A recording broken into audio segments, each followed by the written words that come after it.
Shalom bien-aimés frères et sœurs, bonjour ou bonsoir.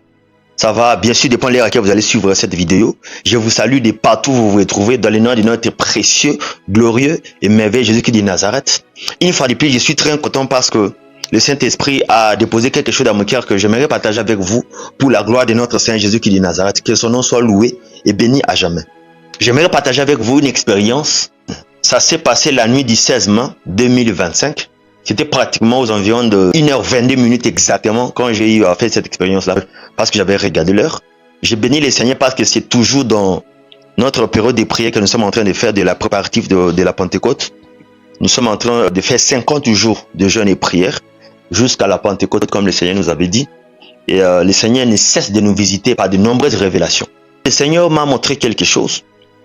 Et juste après ma prière de nuit, je me suis endormi et quelques temps après, le Seigneur prend mon esprit et m'amène quelque part. Dans cette vision, je me retrouve dans un endroit. Je me suis retrouvé comme dans une petite chambre. Dans une petite chambre, il y avait un lit. Et c'est là où j'étais assis. Je me suis retrouvé assis comme ça, sur ce lit-là. Dans cette position ici, c'est comme ça que j'étais. Alors, devant moi, il y avait un très grand bâtiment, très joli bâtiment, nouvellement construit apparemment. Et c'était la station d'une radio locale. En tout cas, dans la vision, c'est comme ça que j'avais conscience par rapport à ces bâtiments-là. Très joli bâtiment qui était devant moi. Ce qui est un peu insolite dans cette expérience, c'est que dans la vision, la manière dont je m'étais retrouvé, c'est que j'étais mort. Dans cette expérience-là, j'étais mort. Alors, lorsque j'étais mort, mon esprit maintenant s'est retrouvé dans cet endroit. Après ma mort, mon esprit a quitté mon corps, s'est retrouvé dans cette petite chambre-là. Alors, cette chambre-là, c'était comme une salle d'attente en quelque sorte. C'était là que mon esprit était venu en attendant qu'on puisse me montrer où je devais passer mon éternité. J'étais là en attendant parce que c'était pas là où je devais normalement être. Je devais aller quelque part, mais on m'amène juste après ma mort, mon esprit vient en attendant. J'entendais les verdicts pratiquement de ma vie. J'entendais les jugements. Donc, c'est comme si les gens étaient en délibération et j'entendais maintenant les résultats où je devais passer mon éternité. Donc, j'entendais la décision finale de ma vie pour déterminer où est-ce que je vais passer les restants de mes jours. Alors, là où j'étais, il n'y avait que deux possibilités. J'étais conscient de ces choses-là. Il n'y avait que deux possibilités. Soit aller au paradis, soit aller en enfer. Je m'étais retrouvé dans ça. En fait, c'est ça qui m'attendait. Donc, comment ça s'est passé? C'est comme si j'avais épuisé mes temps sur la terre. J'ai vécu le jour où Dieu m'avait donné. Alors, par rapport à ma marche sur la terre, lorsque j'étais mort, on devait maintenant me donner les verdicts par rapport à ma vie. La manière dont j'ai vécu dans ce monde-là. Alors, j'entendais ces verdicts-là. C'est dans cette situation que je m'étais retrouvé. Et bien aimés frères et sœurs, j'avais tellement peur. J'étais apeureux d'une manière que vous ne pouvez pas imaginer. J'ai tremblé, j'étais stressé, je ne savais pas qu'est-ce qui allait passer par rapport à moi. C'était quoi mon sort? Je ne savais pas. En fait, je me suis retrouvé dans ces genres de situations. Premièrement, je ne savais pas où j'irais, où c'était le paradis, où c'était l'enfer. Par rapport à ma situation, je ne connaissais rien, j'ignorais tout. Alors, comme je ne savais pas ce qui devait m'arriver, j'avais peur. J'étais là dans cette situation. Bien aimé, notez quelque chose. La situation dont je m'étais retrouvé, où s'est retrouvé mon esprit, je savais que le sort qui m'est réservé, là où je serai, j'avais conscience que ça sera pour l'éternité. J'ai eu conscience de l'éternité. Je savais que si c'était le paradis, ça sera pour l'éternité. Si c'était l'enfer, ça devait être pour l'éternité. Il n'y aura point de fin par rapport à mon sort. C'est la première chose que j'ai eu conscience. Alors la deuxième chose, c'était quoi que j'avais conscience, c'était que peu importe ce que je pouvais faire en ce moment-là, ça devait avoir aucun impact par rapport à la chose qui m'entendait. Peu importe mes actions, ce que je pouvais faire là, ça ne devait pas influencer d'une manière quoi que ce soit par rapport à la décision qui m'attendait. C'est ce qui était encore plus grave. Donc j'étais là, assis, je pouvais qu'entendre mon sort. Je ne pouvais rien faire d'autre, rien. Et tout ce que je pouvais faire, ça devait avoir aucun impact par rapport aux choses qui m'entendaient. Ça ne pouvait rien faire, ça ne pouvait pas influencer sur mon jugement. Donc, même si je me repentais, même si je demandais pardon, tout ce que je pouvais dire à Dieu, même mes prières, ça ne seront pas entendues par Dieu. Et j'étais là, figé, bloqué, stationné, j'attendais que mon sort. Et j'étais tellement stressé parce que je ne connaissais pas qu'est-ce qui devait arriver par rapport à moi. Je ne savais pas où normalement je devais aller. Donc je m'étais départagé. C'était 50-50. Soit les paradis, soit l'enfer. Alors par rapport à ça, c'est ce qui m'a poussé que je puisse avoir peur. Je disais, Seigneur, qu'est-ce qui va se passer pour moi? Est-ce que ça ne sera pas l'enfer? Alors j'étais beaucoup plus penché à l'idée d'avoir peur de l'enfer. Je me disais, si c'est l'enfer, parce que j'avais conscience de l'éternité. Je me disais, mais non, si c'est l'enfer, donc je dois passer toute mon éternité dans l'enfer. Seigneur, qu'est-ce qui va se passer pour moi? J'ai trop inspiré. En étant assis sur les lits, j'étais en face de ces beaux bâtiments-là. À un moment, j'ai vu comme sur les murs, il y avait des écrits qui défilaient. Des écrits qui ont commencé à défiler devant moi. C'est comme si ça tournait en boucle. Alors je lisais, on disait ceci: la télévision France Internationale est diabolique. C'est pratiquement ce qu'on écrivait. La télévision France Internationale est diabolique. Et ça tournait en boucle. Ça tournait en boucle. En fait, c'était comme des communiqués qu'on donnait. Et moi, je pouvais lire. C'est exactement ce qu'on a écrit. La télévision France Internationale est diabolique. Je l'ai lu. Et après, bon, j'ai compris que bon, okay, c'est ce qui est écrit. Et je me suis retrouvé encore dans ma situation parce que ma situation était tellement grave. Je ne pouvais pas faire des marches arrière. Tout était bloqué. J'étais coincé là dans cet endroit. Tout ce que je pouvais faire, c'était d'attendre le verdict par rapport à ma vie. Et à un moment, j'ai eu maintenant le réflexe de prier. Et je commençais à prier. J'ai dit, Seigneur, aide-moi par rapport à cette situation. Et pendant que je priais, je savais que même ma prière était inefficace. Ça devait changer en rien par rapport à ma situation. Mais au moins, j'ai prié quand même. J'ai dit, Seigneur, qu'est-ce qui va se passer là? J'étais dans mon cœur. Et je savais que c'était mon esprit qui était là. Je savais que j'étais mort. Mon corps était déjà resté dans le monde physique. Mais c'est maintenant mon esprit qui a quitté mon corps et s'est retrouvé dans cet endroit-là. En tout cas, c'était dans le domaine spirituel. Maintenant, j'ai commencé à prier quand même. J'ai dit, mais je savais que ma prière n'avait aucun impact. Aucun impact du tout. Mais j'ai prié quand même. Et un moment, pendant que moi j'ai prié, j'ai demandé l'intervention divine, il se passe quelque chose.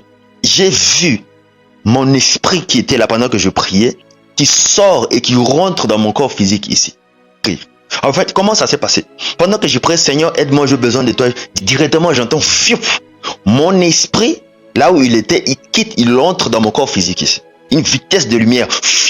Directement, mon esprit entre dans mon corps physique. Lorsque mon esprit entre dans mon corps physique, directement, physiquement, je me lève. Bien-aimé, je n'ai jamais été aussi soulagé de toute ma vie. Imagine, vous vous retrouvez dans une situation où vous pouvez rien changer. Où vous êtes coincé à jamais, pour l'éternité. Et maintenant, il y a une intervention divine. Une intervention qui vient de nulle part. Directement, vous quittez cette situation-là. Directement, vous trouvez une solution. Bien-aimé, je me suis senti soulagé d'une manière que vous ne pouvez pas imaginer. Il y avait un soulagement indescriptible dans cette situation. Lorsque je suis revenu dans mon corps directement, vous voyez, lorsque quelqu'un entre sous l'eau, il passe quelques minutes. Et maintenant, lorsque la personne sort, vous allez voir, il va expirer le souffle. C'est exactement comme ça que ça s'est passé. Comme mon esprit rentrait dans mon corps, et directement, j'ai expiré physiquement comme ça sur le lit. J'ai expiré directement, je me suis levé comme ça. Et directement, j'ai commencé à adorer le Seigneur. Je dis, Seigneur, merci. Merci pour cette situation. Merci parce que tu m'as fait sortir de cette situation. Parce que c'était impossible. Il n'y avait aucune autre issue, bien-aimé. J'ai commencé à remercier. J'ai commencé à dire merci à Dieu. Je priais. C'était tellement réel, bien-aimé, frères et sœurs. J'étais coincé pour l'éternité. J'étais mort. Et imaginez maintenant, je reviens à la vie. Cette situation change d'une manière brusque. J'ai ressenti un soulagement indescriptible. Et je commençais à adorer les Seigneurs. J'adorais les Seigneurs. Lorsque je suis revenu en moi, j'ai réalisé que j'étais sur mon lit. Il y avait mon téléphone, il y avait une musique qui passait en boucle. J'ai commencé à faire des actions de grâce. J'adorais les Seigneurs. Je dis, Seigneur, merci de m'avoir amené. Merci de me donner une seconde chance. J'ai loué, j'adorais Dieu sur les lits. Et bien aimé, j'ai réalisé une chose. J'ai réalisé cette immense grâce que nous avons d'être en vie. Être en vie, c'est une grâce exceptionnelle. Que peut se rendre compte. Le fait que nous sommes vivants, le fait que nous avons le souffle en nous, on a une grâce extraordinaire qu'on ne peut même pas imaginer. On n'imagine même pas. La vie, c'est un don de Dieu. Et beaucoup ne se rendent même pas compte de cette grâce-là. Tu peux même pas. Lorsque je suis revenu dans cette situation, j'ai réalisé la première chose. C'était la grâce d'être en vie. C'est par là que j'ai commencé à louer, à adorer les Seigneurs. Seigneur, merci de m'avoir donné une chance. Merci de m'avoir donné la vie. Parce que je te coincé pour l'éternité. Je dis très bien, c'était pour l'éternité. Aucune possibilité de m'échapper. Mon sort était quelque part scellé, je ne pouvais rien faire. Ce jour-là, le 16 mai, j'ai vraiment réalisé la grâce que les hommes ont d'être vivants. Par rapport à cette expérience que je viens de vous raconter, j'aimerais vous exhorter peut-être par rapport à deux choses. La première chose que vous devez savoir est que cette vie que Dieu nous a donnée a une finalité. Tout va s'arrêter un jour. La vie que nous avons, ça ne nous appartient pas. Il y a une finalité par rapport à ça. Un jour, cette vie va s'arrêter. Le souffle que tu as là, sache que ça s'arrêtera un jour. Dieu a tout chronométré. Il y a un temps qui nous est bien dispatché et lorsque ce temps-là arrive, ça va s'arrêter. Et lorsque la vie va s'arrêter, il n'y aura que deux possibilités. Après cette vie que Dieu nous a donnée, après tout ce que nous allons traverser dans cette vie, lorsque nous allons mourir, il n'y aura que deux voies. La vie éternelle et il y aura aussi la mort éternelle. Il n'y a que ça. Il n'y a pas d'autre voie. Il n'y a que les deux voies. Il n'y a que deux chemins qui nous attendent. Et maintenant, nous devons savoir ceci. C'est notre manière de marcher maintenant dans ce monde qui va déterminer là où nous allons passer l'éternité. C'est l'ensemble des choix que nous faisons dans le présent. C'est l'ensemble des décisions que nous prenons aujourd'hui qui va déterminer là où nous allons passer notre éternité. Deutéronome 30, le verset 19, la parole de Dieu déclare ceci. Voici, je mets deux chemins devant toi, la vie et la mort, la malédiction et la bénédiction. Mais choisis la vie, afin que tu vives, toi et ta postérité. Il n'y a que deux chemins devant nous. À la finalité de cette vie, on sera confronté, obligé à affronter ces deux voies. Soit c'est l'une, soit c'est l'autre. Le milieu n'existe pas. Écoutez bien, aimés frères et sœurs, beaucoup de gens aujourd'hui pensent que la mort est la finalité. Lorsqu'ils meurent aujourd'hui, tout termine, tout s'arrête. Tout est fini par là. Oh non, détrompez-vous. D'ailleurs, c'est le contraire. Lorsque cette vie va s'arrêter après la mort, sachez qu'il y a encore une autre vie qui va commencer. Mais contrairement à la vie que nous avons maintenant, celle qui va commencer, ça sera éternelle. La vie qui va commencer après la mort, ça sera éternel. Donc, la vie en Jésus, ça sera éternel. Et la mort dans l'enfer, dans les temps de fer et de souffre, ça sera éternel. Il n'y aura pas de finalité comme celle ici. Alors, la deuxième chose que tu dois comprendre est que, une fois que tu meurs, une fois que la vie s'arrête, il n'y aura aucune possibilité de faire marche arrière. Il n'y en aura plus. À la seconde où tu meurs, la seconde d'après, tu seras dans l'autre monde. Et dans ce monde-là, tu n'auras aucune possibilité de faire marche arrière. Tu n'auras pas le temps de te repentir. Tu n'auras pas le temps de changer de position, de changer des choses. Tu n'auras plus ce temps-là. Tu n'en auras plus. Parce qu'on est tous appelés à mourir une fois. C'est ce que la parole de Dieu déclare. Hébreux 9, le verset 27, la parole de Dieu déclare qu'il est appelé tous les hommes de mourir une fois. Après quoi viendra le jugement. La manière dont tu as passé ta vie ici, la manière dont tu as vécu ta vie, tu as conduit ta vie dans ce monde physique. Après ta mort, sache que tu dois maintenant rendre compte devant ton Créateur. Parce que la vie que tu mènes ici, c'est quelqu'un d'autre qui te l'a prêté. Tu ne vis pas à cause de toi-même. La vie que tu possèdes, en fait, tu as été créé par quelqu'un d'autre. Tu n'es pas ton propre créateur. Tu es une créature de Dieu.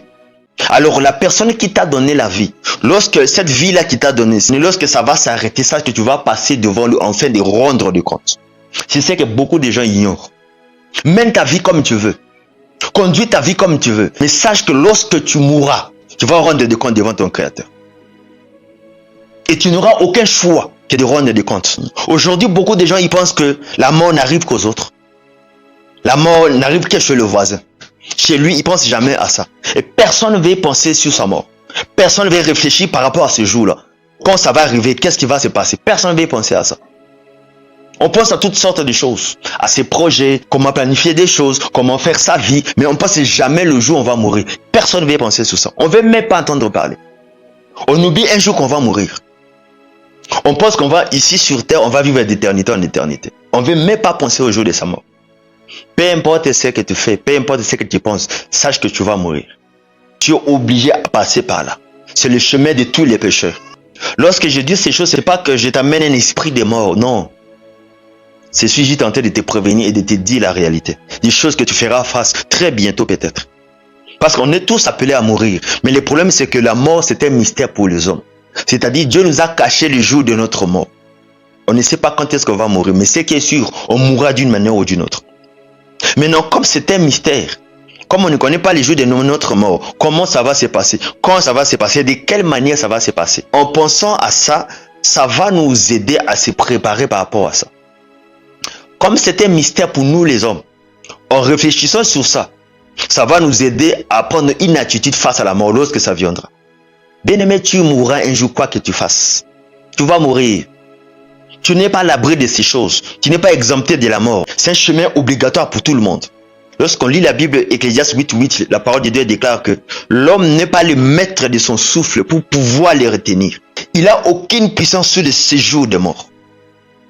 L'homme n'est pas le maître de son souffle. Donc, c'est-à-dire, l'homme ne maîtrise pas ce domaine-là de la mort. Il n'est pas maître sur ça. Ça lui échappe complètement. Il n'a aucune maîtrise sur ces choses-là. Tu n'es pas maître de ton souffle.